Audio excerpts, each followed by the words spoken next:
지금부터 하는 얘기는 본인이 경험한 정말 아찔하고 지금 생각만 해도 치가 떨릴 정도로 무서운 경험담이요. 때는 2003년 여름 7월. 여러분도 잘 아시겠지만 2003년 여름은 유난히도 비가 많이 왔고 시도 때도 없이 내리는 폭우에 그리고 이상하리만치 침울한 날씨, 높은 습도, 그리고 왠지 모를 피곤함에 인상을 찌푸린 날들도 많을 거라 생각하오.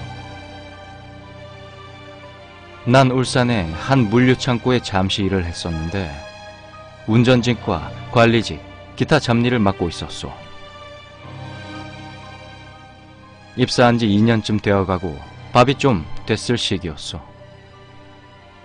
오후 5시경 외근을 하고 오는 길에 퇴근 시간이 1시간 정도 남아서 그냥 들어가기엔 조금 애매한 시간이었소.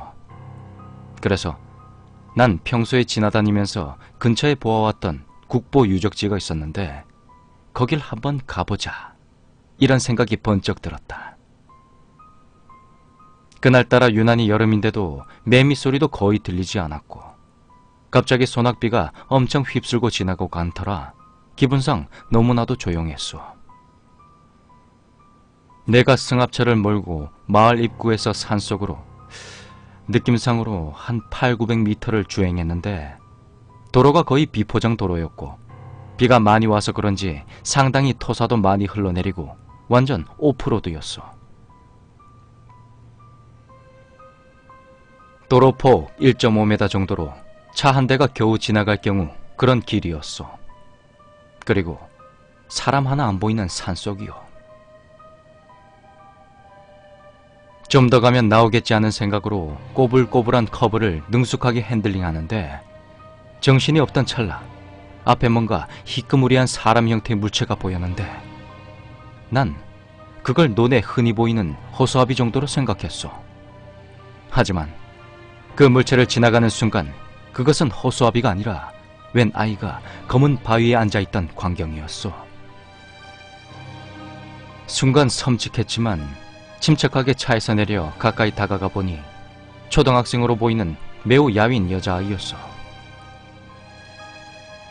지금부터 대화 내용이요.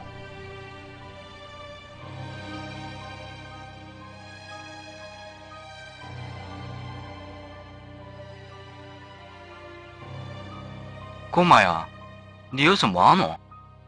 집은 어딘데? 어머니 또 어디 계시노?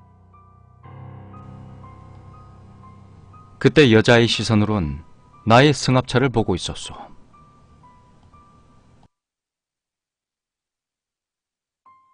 아저씨 이름 뭐야? 왜? 너 근데 여기서 뭐하고 있는데? 부모님 어디 계시노? 아저씨가 데려다 줄게.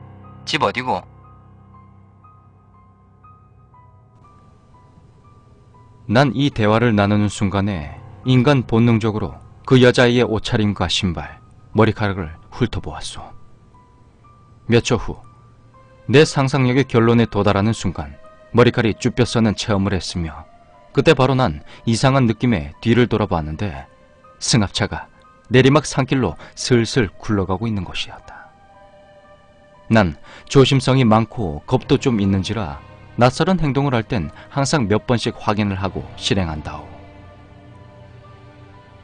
가까이 다가가서 보는 와중에 신발이 흙탕물로 인해 젖었으며 이런 산속에 매미소리, 새소리 하나 안 들린다는 게 그 와중에도 생각이 나더구려. 소녀는 백색 원피스에 나비 리본이 달린 뭉툭한 빨간 어린이 구두를 신고 있었는데 여느 아이처럼 깨끗했소.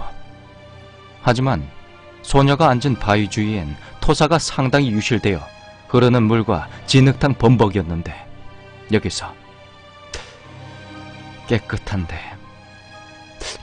근데 좀 이런 생각이 드는 순간 바로 1초 후 나의 신체엔 생체 전류가 짜르르 흘렀고 3초 후 소녀의 뒤를 보는 순간 소녀가 앉은 바위 뒤에는 토사가 흘러내려 땅속에 거무스름한 게 보였는데 난 처음엔 봉다리인 줄 알았어. 그것은 봉다리가 아니라 사람이 시커먼 긴 머리카락이 흐르는 물에 하늘거리고 있는 것이 아니겠소. 난 경합을 금치 못하는 순간, 이상한 느낌에 뒤를 돌아보는 그 순간, 승합 차량이 뒤에서 누가 미는 것 마냥 완만한 경사 내리막에 슬슬 굴러가는 것이 아니요. 이때 정말 만감이 교차하더이다.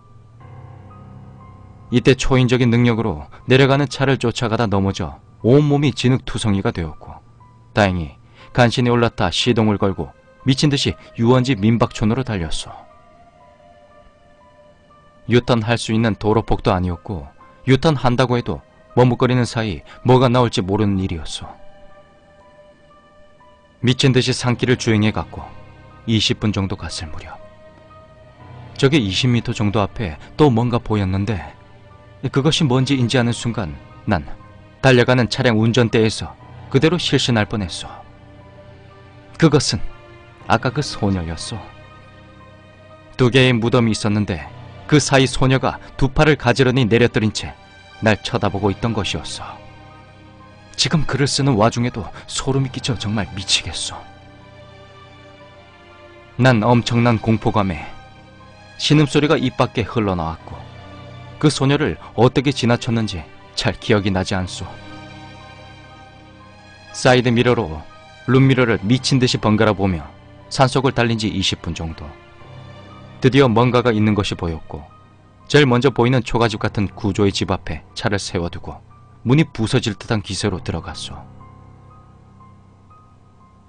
집주인은 상당히 연로하신 할머니셨는데 내 모습을 보고는 깜짝 놀라셨소. 온몸이 진흙탕에 젖어 신발 한쪽이 어디 날아간지도 모르고 맨발로 주저앉아 있는 내게 따뜻한 저녁과 반바지와 티를 내주셨고, 옷을 갈아입고 조금 앉아있으니 정신이 좀 들더이다. 정신을 추스린 후 주위를 둘러보니 사방은 이미 어둠에 휩싸여 있었고, 시계를 보니 오후 8시가 다 되어가고 있었소. 지금부터 할머니와 나의 대화 내용이요.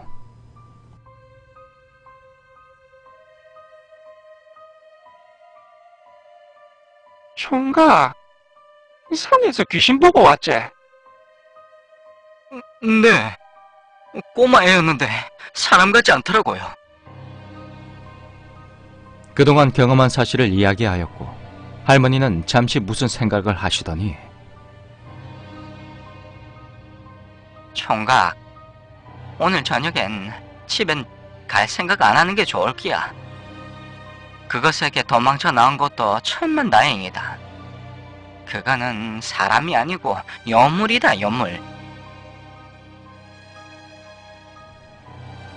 할머니의 말을 정리해보자면 이 산골엔 묘귀라는 귀신이 돌아다니고 있는데, 오늘같이 비가 많이 오는 날이면 산에 혼자 다니는 사람을 홀려 깊은 못에 빠뜨려 죽인다고 하였소. 동네 사람들은 알고 있지만 쉬쉬하고 있다고 들었소. 관광객들 때문에. 할머니는 그리고 오늘 밤에 문 밖에서 누가 부르더라도 밖으로 절대 나가지 말고 요강을 들고 오셔서 여기다가 볼일을 보라고 하셨소. 밤 11시쯤 되었을까. 할머니는 이미 잠이 깊게 드신 것 같았고, 방안을 설명하자면 할머니와 내가 있었고, 방구조는 바람이 불면 덜컹덜컹거리는 유리문과 맞은편엔 달빛이 보이는 조그만 창문이 있었어. 난 이런저런 복잡한 생각들을 하고 그렇게 뒤척이다가 깜빡 잠이 들려는 그 찰나였어. 조그만 창문에서 뭔가 탁 하고 부딪히는 소리가 났는데, 난 뭔가 하고 고개를 살짝 들어보았지만 아무것도 없어서 잠을 다시 청하려 했다. 뭔가 또 창문을 치는 것이 아니겠소. 10초 간격으로 누가 자그마한 돌을 창문에 계속 던지는 것 같았는데, 다시 내 상상력의 결론에 도달하는 순간 머리카락이 초강력 하드타입 왁스를 쓴 것처럼 쭈뼛 섰으며 안면 근육이 실룩실룩 자기 맛대로 노니는 걸 느꼈소. 내가 재빨리 할머니를 세차게 흔들어 깨웠어. 할머니께 창문에 지금 누가 계속 돌을 던지는 것 같다고 말씀드렸더니, 할머니는 여느 어른이 어린아이에게 무서운 이야기를 해주며 겁주는 짓궂은 표정으로. 총각, 지금부터 마음 단단히 먹어라. 오늘 귀신이 총각 잡아가려고 아예 작정을 하고 왔구만. 난 그날 새벽 아침닭이 첫 번째로 울 때까지 창문에 부딪히는 그 돌소리를 들어야 했으며 평생 느낄 공포를 그날 밤에 다 겪은 것 같았어. 다음날 해가 중천에 뜰 때까지 무서워서 방 밖에 나갈 수가 없었고 할머니가 밖에 나와서 이것 좀 보라고 했을 때 난 다시 한번 주저앉을 뻔했어. 밤새 돌 던지는 소리가 났던 밖에 그 창문 밑 땅에는 밤새 던진 돌로 수북이 쌓여 조그마한 돌탑이 형성되어 있었던 것이었어. 난 그날 마을 몇 분과 같이 차를 타고 내려왔으며 집에 와서 며칠 동안 38도, 39도가 넘는 이유 모를 고열에 앓다가 정말 죽다가 살아났어. 여기까지가 나의 경험담이요. 그리고 에필로그를 들려드리자면 첫 번째, 1차 지점에서 발견했던 소녀 뒤에 그 머리카락이 정말 사람의 머리카락이었는지 지금도 의문이요. 그러면 근처에 사람 시체도 발견될 수 있다는 논리도 성립되는데 생각만 해도 무섭소. 두 번째, 핸드 브레이크를 채워놨지만 주차 기어를 안 넣은 게 실수였어. 뒷바퀴 브레이크 라이닝이 다 되어 핸드 브레이크가 거의 먹질 않았어. 결론은 그때 차량 문제였어. 세 번째, 귀신이 나타나게 된 이야기 내막을 할머니께 물어보지 못한 게 조금 아쉽소.